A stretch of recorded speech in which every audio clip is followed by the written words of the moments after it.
গৌরৱ গগৈ কৈছে, আজমল সাহেবে কৈছে বোলে CM-ৰ কাৰ্ড ভাঙি দিব, পहिले একো একশ্যন লোৱা নাই।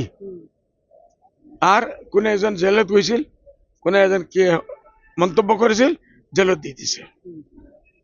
गौरव गोगोई साहब, ये सब राज की बातें हैं। आप उनके दोस्त हैं, आप उनके भाई हैं, आप उनके बंधु हैं। आप 8-8 MP मिनिस्टर उनको गिफ्ट में दे देते हैं। हमारे पास तो इतने है भी नहीं। हमारा एक ही आदमी गया, वो भी बीजेपी में नहीं, AGP में गया। आप उनके मित्र हैं, आप बीजेपी के A टीम हैं, इसलिए आप लोगों पर प्यार होता है।